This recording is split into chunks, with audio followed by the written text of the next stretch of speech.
আমাদের মান, আমাদের জাতীয়তাবাদী ছাত্রদলের আদর্শ এটা বুকে ধারণ করে শৃঙ্খলা ঠিক আছে, শিক্ষা ঐক্য প্রগতি আমাদের আসলে ছাত্রদলের মূলনীতি।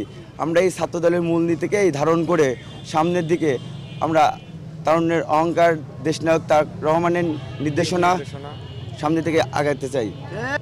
আমরা সামনের দিনে যেন শিক্ষার ব্যবস্থা, শিক্ষার মান, ক্যাম্পাস পরিপূর্ণতা পায়, ছাত্ররা যেন তাদের যেটা দাবি দেওয়া এগুলো নিয়ে আমরা সামনের দিনে তাদের পাশে থাকব।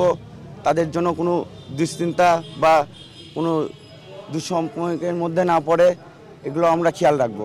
তো প্রতিষ্ঠাবার্ষিকী উপলক্ষে আমাদের কেন্দ্র ঘোষিত কর্মসূচির অংশ হিসাবে আমাদের বিভিন্ন ইউনিটে যেই বর্ণাঢ্য র্যালির আয়োজন করা হয়েছে। তো এখান থেকে আমাদের 2 দিনের কর্মসূচি, আজকে আমাদের র্যালি এবং আগামীকালকে আমাদের বিভিন্ন ক্রীড়া প্রতিযোগিতা হবে। এটা ব্যাডমিন্টন, ক্রিকেট, ফুটবল, এটা আমরা বিভিন্ন শিক্ষা প্রতিষ্ঠানে আয়োজন করব ইনশাল্লাহ।